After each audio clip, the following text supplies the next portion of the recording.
ప్రియమైన దేవుని పిల్లలారా, ప్రభువైన యేసుక్రీస్తు వారి పేరట మీ అందరికీ వందనాలు.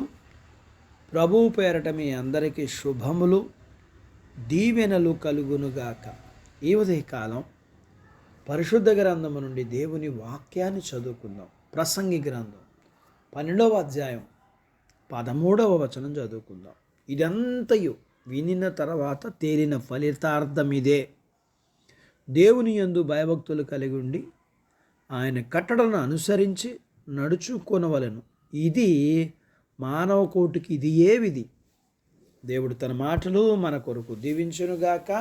ఆమేన్. ప్రియమైన దేవుని పిల్లలారా, చాలామంది క్రైస్తవులు తమ యవ్వన కాలమంతా ఈ లోకానుసారమైన జీవితం జీవించి వృద్ధాప్యంలో దేవుని దగ్గరికి వచ్చి చాలా భక్తిపరులుగా మారిపోతారు.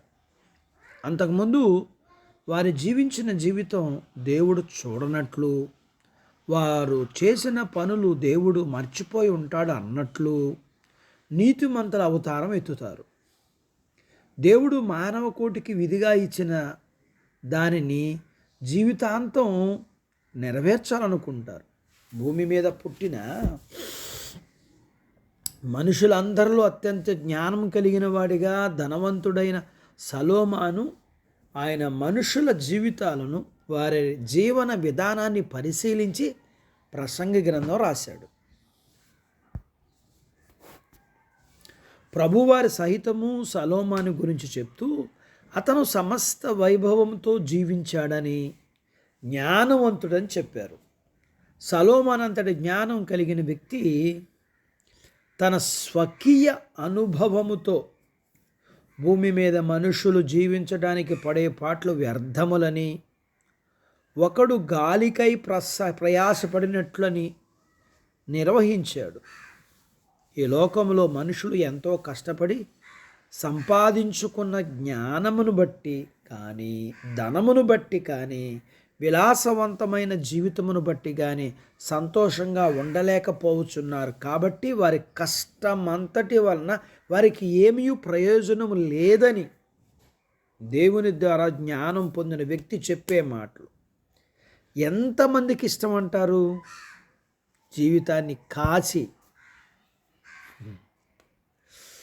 వడబోసి సంపాదించిన అనుభవంతో చెప్పే మాటలు తమ జీవితాలకు అన్వయించుకోవడానికి ఎంతమంది సిద్ధంగా ఉన్నారు?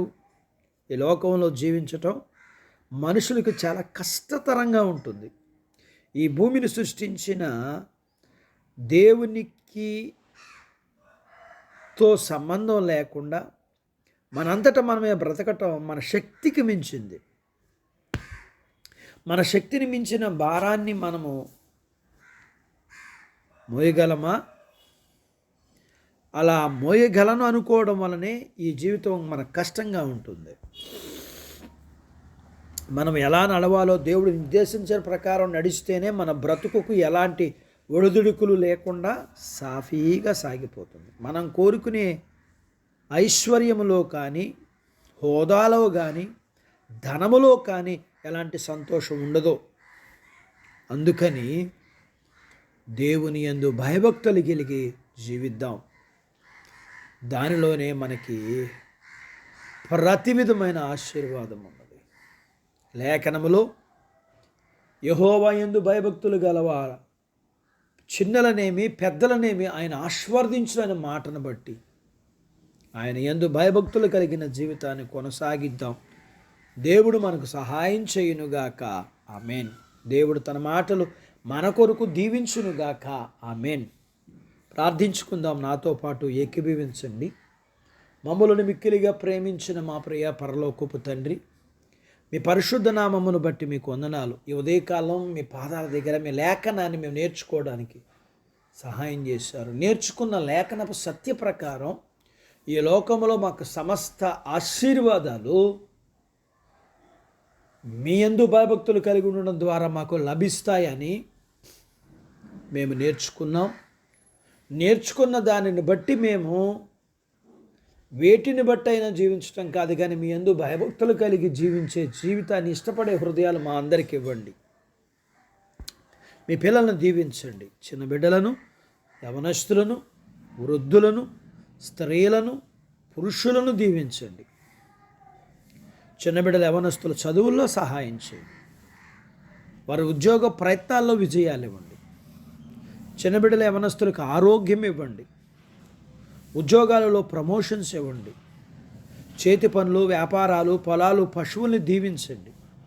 వివాహాలు కాని వారికి అవటాకి, గర్భఫలములు లేని వారికి ఇమ్మని, గర్భఫలములు కలిగిన వారికి సుఖమైన ప్రసూతి ఇమ్మని, ప్రసూతైన తల్లి పిల్లలకు ఆరోగ్యాలు ఇమ్మని, మీ పిల్లల అవసరాలు, సమస్యలు, బలహీనతలు, రుణాలు విడిపించి మీ పిల్లల్ని మీరు దీవించి ఆశీర్వదించమని యేసు ప్రభు వారి పేరట స్తుతించి ప్రార్థించి అడిగినవన్నీ పొందుకొని ఉన్నాము తండ్రి. ఆమెన్.